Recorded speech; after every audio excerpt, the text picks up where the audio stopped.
For his career, Lee Brandt was 20 over 500 at home, 2 over 500 on the road. But this season, Charlie's won his last 5 road starts, and Lee Brandt and the Rangers at Anaheim. Texas starting the night in 6th place, but only 4 games out of 1st place. Lee Brandt would pitch well. John Farrell would not. First inning, 2 on. Juan Gonzalez, 0 for 18 slump, ends as he meets the seats with a 3-run blast. 3-0 Ranger lead in the first. Still the first. 2 outs and 2 on. Farrell is still in there, not for long. Doug Strange to center field, and that's a wall banger, scoring 2 more. Rangers up 5-0 after 1.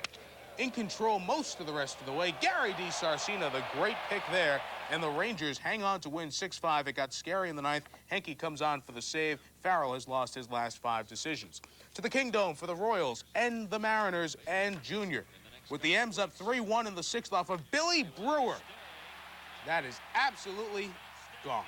Career home run number 100 for Griff. 4th youngest player in big league history to reach the century mark, and that's Jim Converse. A no-name, no longer. Jim Converse, he did a great job pitching. Omar Vizquel with a great defense behind him. The youngest player in the bigs at age 21 in his 3rd start. Converse gets his first win, and yes, he does wear Converse sneakers. Buhner also had 2 hits. White Sox and the A's in Oakland. Bob Welch to George Bell. Taco breaks out of an 0 for 17 slump with a little help by Ruben Sierra in the sun field. Gets by him. Bell winds up at 3rd, later scores. But the story of the night was Wilton Alvarez. Absolutely in control, freezing Sierra, painting the black to Blankenship as well. 11 strikeouts, 2nd career shutout. His other one was the no-hitter against the Orioles a couple of years ago. The White Meanwhile, some mom was trying to stop her baby from crawling down the aisle. Bottom of the 5th, Reds already up by 3. 2 runners on for Reggie Sanders, and Sanders doesn't miss, going deep off Dave Berber. Sanders 9th of the year. Top of the 7th, Reds up 7-3. Barry Bonds going deep off Bobby Ayala. 18th for Bonds. Reds lead down to just 2. Not for long. Bottom of the 8th, Hal Morris with some insurance. A 2-run single, scoring Sabo and Sanders. Morris had 3 hits along with Kevin Mitchell. Reds win it by 5. Tim Belcher now 4-0 over his last 5 starts. He even had one of the Reds' 17 hits, the most hits given up by the Giants this season. The Mets in Atlanta, bottom 1st. Deion Sanders reached on an error. Sanders says, what the heck, I'll try to steal 2nd. Charlie O'Brien guns him out. Later, Sanders back on 1st, this time because he singled. The break for 2nd on the hit-and-run. Blauser can't get it. Sanders peeks over his shoulder, and yes, O'Brien has got you again. Top of the 4th, Darren Jackson yet to show much as a Met. 0 for 9. Hey, what do you know? It's gone. Jackson's first hit as a Met, his first home run of the year. We are tied at 1. Bottom of the 9th, Eric Hillman left the bases loaded for John Franco. 1 out facing Brian Hunter. And Hunter does what he has to do. Hits the fly ball. Darren Jackson, the catch, has a shot at catching Jeff Blauser. But what's going on? Why did Eddie Murray cut off that throw? Met fans are wondering that. 2-1, Braves celebrate the victory. In winning his 8th, by the way, Tom Glavine not only threw just 79 pitches in just 9 innings, he also did not strike out or walk a single batter. 2 feats he never accomplished before. Meantime, the misery in the Mets clubhouse continued. John Franco, who gave up that game-winning sac fly, just in a wonderful mood after the game. He smashed something with his non-pitching hand. He needed 2 stitches. Now, Ramon Martinez, the pickoff attempt against the big cat. That's one way to stop him. Hit him on the neck.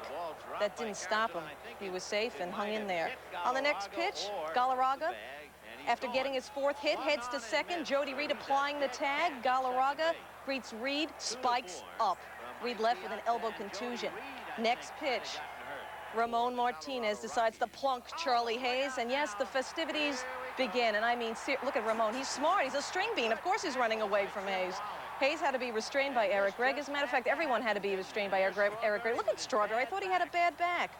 Hayes thrown out, so was Martinez. There they go. Top of the 8th, order restored for the moment. Mike Piazza breaks the 3-all tie, taking Keith Shepard deep. For Piazza, his 2nd home run of the game. Dodgers led 5-3. Next batter, Keith Shepard, decides to clock Corey Snyder. And then dares to say, come on, Corey, come on and get me. Come on. You got to be kidding, Keith Shepard. But here he comes, and yes, here comes Darryl back in there, bad back and all. It's a good thing you go to therapy.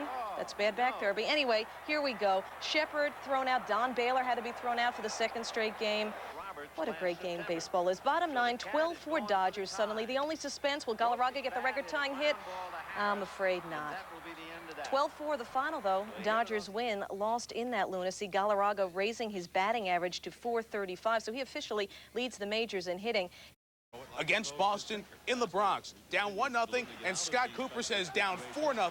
A blast by Cooper, his first homer in a month and a half, and the Red Sox lead 5-0 into the third. With Ivan Calderon at the plate, the easy grounder to Spike Owen, who tries to turn two, but watch it second. Did Cooper go in too hard? The umpire says yes. Butch Hobson gets ejected by John Shulock. To the bottom of the fifth, and the Yankees rally. They rally big time. Hobson would watch from the clubhouse. It's 5-3. Greg Harris with the bases loaded walks Danny Tartable back from the DL to make it a 5-4 game. Then he walks Mike Stanley to tie the game at 5. The Yankees in the middle of their biggest inning of the season. It becomes an 8-run inning when Paul O'Neill promptly lines a single down right field line, scoring Leyrich and Tartable, which you were not supposed to be watching from the runway. The Yankees would keep the lead with, yes, some defense in this offensive display. Great play by Pat Kelly to get Carlos Quintana by a step. 8-7 Yanks. Runners on second and third, and Steve Farr blows away Mike Greenwell. The Yankees hang on in the ninth to win a wild game. 9-7. Bernie Williams had a homer, a double short of the cycle, 2 great running catches. The Yanks have won 5 of 6, and Steinbrenner says home games next year start at 7:05. Run off the roof the prior night. What would he do for Sparky on this night? Big guy, big blast, get out of here. 2-run shot in the first for Cecil. Third inning, Sweet Lou Whitaker to right field. Upper deck. Love watching the Tigers play. 4-1. Cecil again. Gone again. Second of the night. 15th of the year. More on Cecil's exploits against the Indians in a moment. But the homer of the night, Reggie Jefferson. Are you kidding me? Off a mic. Nearly clearing the roof. Henneman. Still, the Tigers win 10-4. Buddy Groom started. Bill Kruger picked up in the fourth and gets the win. The East leading Tigers 17 over 500. First time since September of '88. Cecil's stats against Cleveland. Phenomenal. Compare them. Got the night off. Sarge and Bam Bam chasing the Seagulls, for those of you keeping score at home. Game tied at 1. Brady Anderson off of Ricky Bonas. Doesn't look like it's going to get out, but it does. Third homer in as many games for Bruno. 2-1. Next pitch. Mark McLemore. Take that to right. This one didn't look like it was getting out. It got out. Phil Garner was not happy. His team lost 4-2. Jamie Moyer, 6-0 in the minors, has come up back-to-back wins. First time he's done that since April. The O's have won 12 of 13. The Brewers have lost 3 in a row. Toronto in Minnesota. Shane Mack, player of the week. Great game Monday. Hideous game on Tuesday from a defensive standpoint. Lost 1 in the lights. The Tony Fernandez hit, padding a 3-0 Blue Jay lead. More problems. John Olerud, who's getting hits every possible way, gets one because Shane lost it in the soft roof of the Humphrey Dome. Olerud went 3 for 4. He's hitting .405.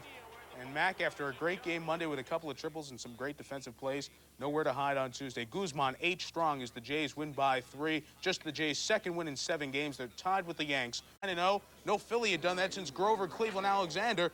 And Mike Lansing takes one for the team. Green didn't have his control early. Then he lays a fat one over the plate, and Larry Walker sends it up the middle, scoring Grissom and Lansing. And the Spos put up 3 in the first.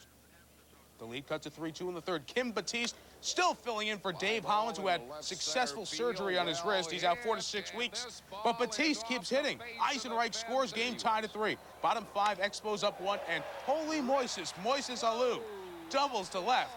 Larry Walker scores. Alou had a couple of RBI.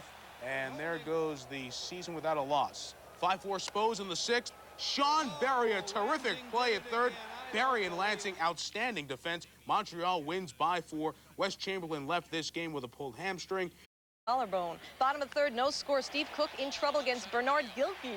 The ground rule double, good enough to score Geronimo Pena and Eric Pappas. 2-0 St. Louis. It was 3-0 Cards when Gilkey strikes again. That single drives in Pappas.